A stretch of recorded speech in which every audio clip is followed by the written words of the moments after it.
नाज़रीन आदाब, आप देख रहे हैं बन्नी अपडेट और मैं हूं हाफिज़ कुरैशी। नाज़रीन, आप जानते ही हैं कि डीडीसी इंतखाबात के ऐलान के बाद पूरी तरह से बन्नी में इस समय हलचल है और लगातार जो है अपने अपने कैंडिडेट्स, पार्टी के कैंडिडेट्स जो हैं वो इलाकों में जो है दौरा कर रहे हैं। और जिस शख्सियत की हम बात कर रहे थे कि लगातार उनका ग्राफ जो है इस समय बन्नी में जो है वो ऊपर चल रहा है, वही शख्सियत हमारे साथ काजल राजपूत हमारे साथ बात करने के लिए मौजूद हैं। इनसे जानने की कोशिश करेंगे कि आखिर क्या मुद्दे इनके रहेंगे, क्योंकि बेखूबी से जानते हैं कि बन्नी इलाके में बहुत सारे आम लोगों के जो है मसाइल जो हैं पाए जा रहे हैं। और पिछले अगर इनकी मैं बात करूं तो एक जर्नलिस्ट के तौर पर भी इन्होंने बहुत सारे अच्छे यहाँ पे काम किए हैं। काजल राजपूत जी, आपका बन्नी अपडेट में खुशामदीद करता हूँ। Thank you so much. Kajal, मैं आपसे जानने की कोशिश करूँगा कि सबसे पहले कि एक जर्नलिज्म के दौर से लेकर अब आप एक राजनीतिक तौर पर हम आपको लीडर के तौर पर देखते हैं, नेता के तौर पर देखते हैं, इस दौर के बारे में आप थोड़ा सा बताएं। आपने जर्नलिज्म से यहाँ से शुरुआत की, यहाँ पर इन इलाकों को बेखूबी से देखा, यहाँ के लोगों के मसाइल को समझा, इलाके की मुश्किलात को समझा, फिर आपने राजनीति में जब आपने इसमें कदम रखा, इस सफ़र के बारे में थोड़ा सा बताएं। सबसे पहले मैं अपने बन्नी वासियों को नमस्ते आदाब बोलना चाहूँगी। और मैं अपनी इंट्रो दूँ तो मेरा नाम काजल है, मैं इसी बन्नी एक गत्ती पंचायत की रहने वाली हूँ। मैंने अपनी स्कूलिंग यहाँ बन्नी से ही की, उसके बाद कठुआ में डिग्री कॉलेज से मैंने अपनी ग्रेजुएशन पूरी की। उसके बाद मैंने इन ब्रॉडकास्ट जर्नलिज्म का इंडिया टुडे में एक इंडिया लेवल का एक टेस्ट हुआ था जिसमें एंट्रेंस हुआ था, जो मेरा क्लियर हुआ था। फिर मुझे यहाँ पर 1 साल का मैंने ब्रॉडकास्ट जर्नलिज्म का डिप्लोमा किया। उसके बाद मुझे आज तक मैं इंटर्नशिप मुझे मिली, मैंने वहाँ पर काम किया, बहुत चीज़ें सीखी मैंने। और जैसे ही लॉकडाउन हुआ, हमें वर्क फ्रॉम होम दिया गया, मैं अपने गाँव में वापस आई। यहाँ पर चीज़ें अक्सर हम बचपन से ही देखते आए हैं, हम यहाँ के जो भी प्रॉब्लम्स हैं उनसे बहुत अच्छे से वाकिफ़ हैं। वापस जब एक बार मुड़ के आई तो उस चीज़ को लेकर हम अवेयर थे। बाहर मैं बहुत टाइम से एज अ सोशल वर्कर भी मैं काम करती रही, लेकिन ये चीज़ मुझे फील हुई जब मैं लॉकडाउन में घर पे रही। मैं गांव-गांव में जाती रही, मैंने देखा लोगों को इतनी प्रॉब्लम्स थी। आए दिन कोई भी मुझसे चीज़ें शेयर करता था, अगर मैं कुछ पूछती थी तो यही चीज़ें बोली जाती थी कि हमारे सबसे पहले तो हमारे बन्नी ब्लॉक में कम से कम 5,000 से ही अप्रॉक्स शायद मज़दूर जो लोग थे बाहर फंसे हुए थे, उनकी फैमिलीज़ इतनी परेशान थी। वहाँ से ही मुझे ये चीज़ें लगी कि यार अगर मैं कुछ अपने गांव के लिए कर सकती हूँ, मैं बाहर करती हूँ, तो अगर यहाँ रहकर करूँ तो इससे अच्छी बात मेरे लिए शायद कोई नहीं होगी। पहले मैं अपने बन्नी एरिया से दूर ही रहती थी, लेकिन मुझे लगा कि अगर मैं यहाँ के लिए करूँगी, चाहे कुछ भी प्रॉब्लम होगी, मेरे से जितना होगा मैं कर पाऊँगी। कि अब राजनीति का सफ़र अगर आप पूछ रहे हैं तो अभी वही कारण क्या था, हमारे व्यूअर्स थोड़ा जानना चाहेंगे। कारण बताऊंगी। हमारे बन्नी में अभी जो डीडीसी के इलेक्शन अभी 8 फेजेस में हमारे जेएंडके में होने जा रहे हैं, उसमें हमारे बन्नी कॉन्स्टिट्यूंसी में लेडीज़ जो है रिजर्व सीट हुई है। तो मुझे लगा कि बहुत अच्छा मौका है। ऐसे अगर मैं अपनी पॉकेट से या कैसे भी करूँगी, अगर यहाँ पर अगर मैं राजनीति में उतरती हूँ, पहले मेरा कोई ऐसा इरादा नहीं था, लेकिन कुछ मुझे लोगों से मोटिवेशन मिली। बहुत सारे लोगों ने मुझे कहा कि तुम अगर आती हो, करती हो तो ये चीज़ हमसे मतलब बहुत अच्छी होगी। तो मुझे लगा कि मुझे कोशिश करनी चाहिए। उसके बाद मैं यहाँ पर आई तो काफ़ी लोगों ने मुझे सपोर्ट किया। लोग अक्सर कहते हैं कि हमारे इंडिया में बहुत ज़्यादा मतलब एक जात पात पे पॉलिटिक्स होती है। ये सच चीज़ है, मैं मानती हूँ और मैंने चीज़ें देखी हैं खुद।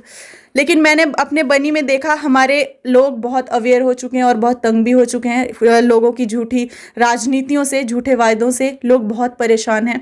आज मैं चौथे दिन अगर हमारी कैंपेन शुरू हो चुकी है। जैसे कि आपने एक बात का जिक्र किया कि यहाँ पर राजनीतिक से लोग बहुत तंग हैं, ऐसे में आप कैसे विश्वास दिलाओगे लोगों को कि जिस तरह से आपको कांग्रेस की तरफ मैंडेट दिया गया, जब आप गाँवों में प्रचार के लिए जाते हैं तो ऐसे में कैसे विश्वास दिलाओगे लोगों को कि मैं कुछ करूँगी इलाके के लिए। जिस से हमने लॉकडाउन में आपको देखा कि काफ़ी राशन की तकसीमकारी को आपने यकीनी बनाया, लोगों को के घरों तक जहाँ पे परिवार जो परेशान थे, उनके जो फैमिली मेंबर जो कमाने वाले थे वो दूसरी रास्तों में फंसे हुए थे, ऐसे बहुत ही काम किया यहाँ पे। अब आपको कैसे लगता है, कैसे यकीन दिलाओगे लोगों को कि मैं कुछ करने वाली हूँ यहाँ पे? मुझे नहीं पता मैं हारूंगी या जीतूंगी, ये तो हमारी जनता तय करेगी, वो ऊपर वाला भगवान तय करेगा। लेकिन मैं अपनी मेहनत जारी रखूंगी। लोगों को सिर्फ इतना ही कहूंगी, अभी मैंने जितने भी फीडबैक ली है, जितने भी जगह पर मैं पहुंच पाई हूं, जितने लोगों तक मैं कांटेक्ट कर पाई हूं, लोग हर पार्टी से परेशान हैं, चाहे वो भाजपा हो, चाहे वो कांग्रेस हो, चाहे वो पीडीपी हो, चाहे वो एनसी हो, कोई भी पार्टी है, सब पार्टी से लोग परेशान हैं। इवन कई जगह पर तो मुझे ये डर था कि कहीं लोग मारने ना आ जाएं, इतने तक लोग परेशान हैं। कई लोग तो अपने आंसू भी नहीं छुपा पाए, इतने परेशान आपने हैं। कहा कि कांग्रेस से लोग परेशान है, फिर कांग्रेस से की मैंडेट से ही क्यों इलेक्शन लड़ रहे हो? ऐसा क्या है कांग्रेस में, क्या किया है बनी के लिए कि आप कांग्रेस के मैंडेट से यहाँ पे इलेक्शन जो है वो लड़ने जा रहे हो?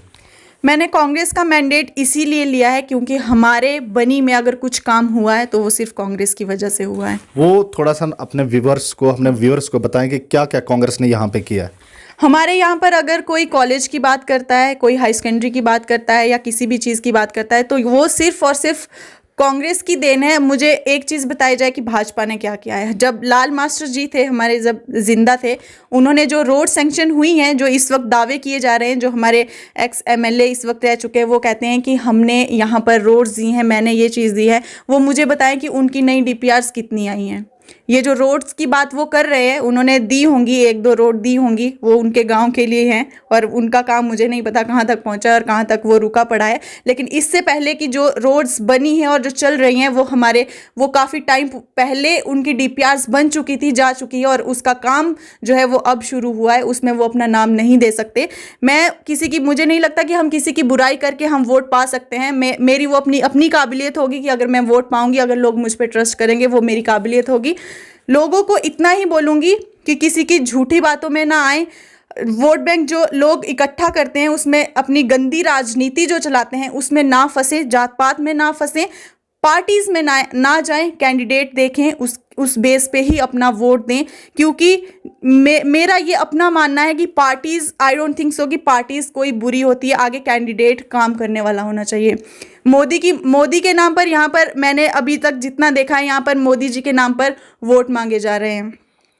मोदी जी हमारे सेंटर में हैं, यहाँ पर कैंडिडेट कौन है? उनके नाम पे अपने दम पे वोट मांगो ना, अगर हिम्मत है तो।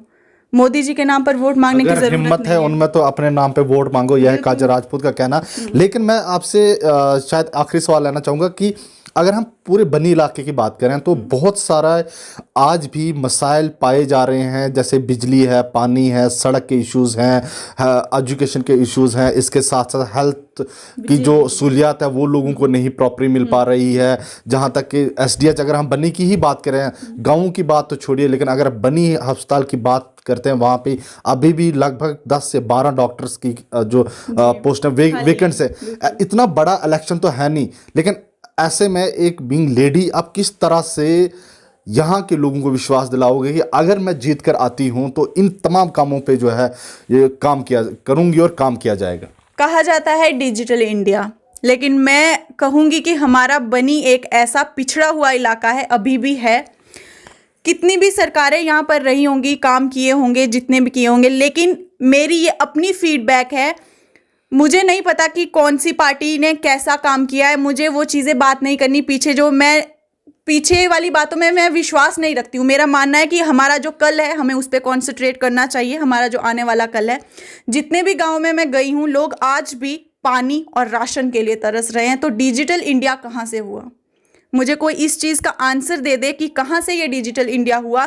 स्कूल्स की बात छोड़िए, हॉस्पिटल्स की बात, जहाँ पर खाने के लिए लोगों को तरसना पड़ता है, रोज़ झगड़ा करना पड़ता है। तो आप भंडार साइड चले जाइए, सिटी साइड चले, नेटवर्क की इतनी प्रॉब्लम है। जब आप उस साइड चले जाते हो तो लगता है कि आप दुनिया के पता नहीं कौन से कोने में चले गए हो, क्योंकि वहाँ पर आप हर एक चीज़ से अलग हो जाते हो। ना तो आप वहाँ, आपके साथ कुछ भी हो जाएगा, आप किसी को भी वहाँ से अपनी कोई भी कांटेक्ट या कुछ भी किसी के साथ नहीं कर सकते हो वहाँ पर। और जब हमारे यहाँ पर हिली एरियाज़ में तो बर्फ़बारी बहुत होती है, तो फिर तो उनका क्या हाल होता होगा ये मुझे भी नहीं पता। लेकिन बहुत ही बुरी और बदतर हालत है हमारे बनी कॉन्स्टिट्यूंसी की। और अभी भी टाइम है, अगर लोग अवेयर होते हैं इन सब चीज़ों से। ये उन नेताओं की भी गलती नहीं है, मैं ये मानती हूँ कि ये हमारी पब्लिक की भी गलती होती है कि हम गलत इंसान को चुन लेते हैं और बाद में हम वो रोना रोते हैं कि हमारा ये काम नहीं हुआ। लोगों को ये चीज़ चीज़ समझनी होगी कि इंसान को देखकर, कैंडिडेट का उसका जज्बा देखकर उसे वोट दो कि वो हमारे काम कितने कर सकता है और कितने नहीं, ना कि नाम के पीछे, और उसके काम को वोट दो, ना कि उसके नाम को वोट दो। बहुत बहुत शुक्रिया हमारे से बात करने थैंक यू के सो लिए। मच। और ये थे काजल राजपूत जो जिनको आप सुन रहे थे, और इनका यही कहना है कि पिछले कई अरसों से जो है यहाँ पे लोगों ने इन नुमाइंदों के पीछे अपना वक्त, अपने इलाकों को बर्बाद किया है। कहीं ना कहीं तब्दीली लाने की ज़रूरत है। इन्होंने आप लोगों से भरपूर अपील की है कि अच्छे कैंडिडेट और काबिल कैंडिडेट को वोट दीजिए, ताकि